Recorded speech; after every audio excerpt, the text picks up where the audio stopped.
talk about friendships.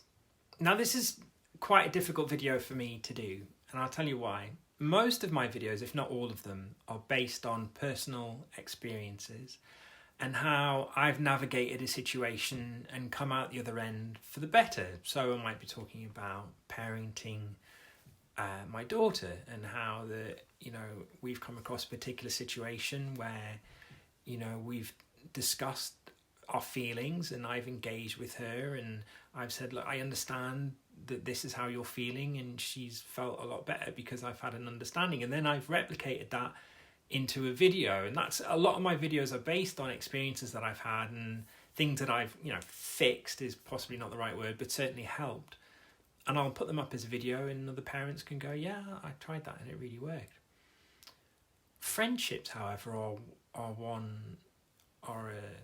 is a subject where I'm navigating it just as confused, just as overwhelmed, and just as kind of scared, really, as a lot of you are. So I hope this video can be a two-way street. I hope that we can engage with each other and help each other and perhaps, suggest ways that things can be better. Friendships when you are neurodiverse are complicated. And one of the reasons I feel they're complicated, certainly for me, is that you never really know whether somebody likes you or not unless they say. There's a show on TV in the UK called The Undateables, and it's where they get two typically neurodiverse people to have a date together. And I am so envious of those interactions because they're so wonderfully simple and direct. You'll have one person sit at the table and they'll look at the other person and they'll say, I like your eyes. And the other person will say, I like your legs, or I like your teeth or something. And they'll go, I want to go on a date with you. And they'll go, I want to go on a date with you. And it's really direct. And it's like, as a neurodiverse person, and especially somebody with autism, you long for that simplicity of friendships. I want somebody to come up to me and act like a 5-year-old in the friendship sense and say, I want to be your friend, I like you. Or come up to me and say, I hate you, you smell. That is really kind of how our brains work, in this really sort of black and white way. And the problem with that is that that's what we want, but we won't get that as adults. That's not how adult relationships work, and it's certainly not how adult friendships work. And that's really difficult. And I find friendships go one of 3 ways for me. Either I meet somebody and I get a feeling, and I could be totally wrong, which is also frustrating, that they don't like me at all. Some people have said this to me, which is fine. I accept that, I have a particular personality type, which may be Marmite. People may love or loathe, I don't know. I suspect that's probably the case because I get the feeling that a lot of people don't like me. I get the feeling that a lot of people around don't like me, they don't like my personality, and that's fine. I can accept that. I don't get caught up with that because I think it would be a pretty boring world if everyone got on. So friendships in that sense, either, scenario 1, or they just don't start at all because you get a really strong sense that this person doesn't like you. Scenario 2 is that you make a friend. I tend to find this normally happens with neurotypical people, that you make a friend and that you get very, very close very, very quickly. And I, like many other people who have autism, tend to be full on with expressing feelings and emotions. And I'll say, you're an amazing person, you're this, you're that, because that's what's in my mind. And I really struggle to know when the shut off is for that, because I know that some people don't like compliments. I know that it's certainly a British thing that people don't necessarily like being complimented all the time. And I know that it can be quite overwhelming. So what tends to happen with those friends is that I have them for a short time and then they disappear, and I can never work out why they disappear. And I think this could be along the lines of that I can be too overwhelming.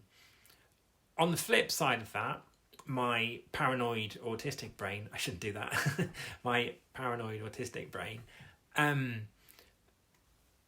starts to build up these scenarios, starts to build up these images in my head, these unwanted, intrusive thoughts that I've done something horrendous to upset them, that I've said completely the wrong thing. And that breaks my heart to think that I could ever upset somebody. I know people, have acquaintances who are very brash, but in the sense of they'll say a spade is a spade, but they'll do it even if it hurts somebody. I know people who will just absolutely have their own agenda, have their own beliefs, have their own feelings on things, and they will just go like a bulldozer through life and screw anyone else who has a different opinion to them. And I would hate to be that kind of person. That just doesn't sit right with me. I live my life wanting to make other people happy, and that is so incredibly toxic. And I know it is. This side of my brain, the, non-autistic side of my brain is like, Paul, not a good way to be. You can't live your life trying to please other people, because that will only end up with you being upset and probably them. But my autistic brain is like, you got to say something to make someone happy. You've got to constantly be making people happy. Oh, they haven't texted you today. That's because you're not making them happy. So you got to think of something to make them happy. Send them some gifts. Do something. Find some way of making them smile and happy. And it's a constant bombardment in my mind that I want to keep friends, and that if they're not communicating with me, that I must have done something wrong. And I know that that's probably not true most of the time. I don't believe it. I'm not thoroughly convinced in what I'm saying here. But realistically, I know that it's probably not true. So that usually is how friendships end up. There's a little caveat scenario with friends where they are brilliant. They totally understand me.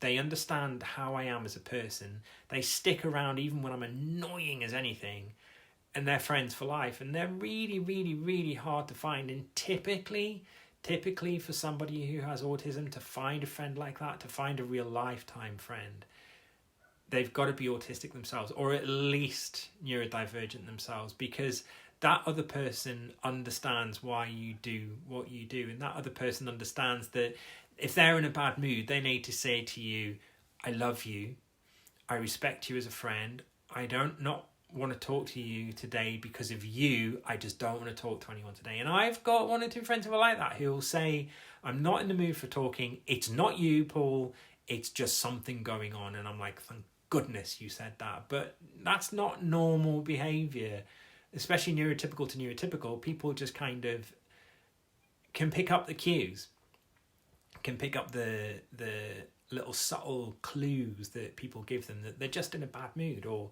something's going on that they're upset about. But for me, I always think everything's my fault.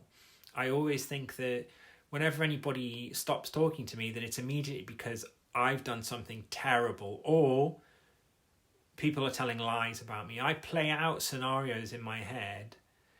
If I pass somebody who I know on the street and they don't seem really happy to see me and engage with me, I immediately start playing out scenarios in my head. I'm like, oh, such and such from number 50 something has said to them that I did this and it's not true, or they've read something online about me that said this and it's not true. And I play out and I play out and I play out these scenarios in my head, and it's so exhausting and it's so stressful. And then I think to myself, Paul, what are you doing? If this person believes what somebody said about you and doesn't come and say, is this true? They're not a friend. They don't care about you. But it's hard to be reasonable. And it's a little bit, autism is a psychiatric condition. It's all in your brain. There are some physical effects that come from autism, but ultimately it's all in your brain. And if you think of it a little bit like somebody who's schizophrenic or somebody who has bipolar, they don't want to feel these emotions. They don't want to feel these extremes of happiness or sadness, or even somebody who's very anxious, even a neurotypical person who's very anxious, they don't want to feel these things. But these intrusive thoughts are called intrusive for a reason, because they broke into your head and they're really hard to get out. So that's another thing that I struggle with friendships. I would say probably of all the things that I deal with as somebody who has autism, friendships are by far the most challenging and the most stressful and the most exhausting and the most complicated. And I really, really wish I could be better at doing friendship stuff. But ultimately, you know, this is the cards that we have been dealt as ASD individuals. This is just how our lives are, and this is just probably how it's going to be forever. If you're neurodivergent, tell me in the comments what you do to deal with these things. If you're neurotypical, tell me what I should do. Tell me how I can be a good friend, how I can not be too much or too overwhelming. Because I'd like to know. This is the thing with autistic people, right, is that we like facts. You know, we like things to be in black and white. And if somebody comes up to me and says, you need to do this, this, this, I'd be like, oh, cool, okay, I'll do it. Not subtle facts. So, you know, spit some facts in the comments. As ever, I really, really, really appreciate your support on this channel. I hope you like the intro video. If you've watched this far to the end, then I want to see if you're going to comment on my intro video. And don't forget, if you want to buy me a cup of coffee just to sort of help me out with all the costs that I've incurred building this channel, all the equipment and everything, then I'd be over the moon for that. If you want to go up to the higher tiers and get some exclusive stuff, that'd be great too. But I mean, the first tier is £3 a month. It's a cup of coffee at Starbucks. So I'd really, really appreciate that. If you don't want to, that's fine. I'm not monetizing this channel. I'm not charging you any money. I'm not running any adverts. If you see any adverts on the channel, they won't be from me. They will be from YouTube stealing money off me. Take care, guys. And as always, like, subscribe, press the bell, comment, share, all that sort of stuff. See you guys soon.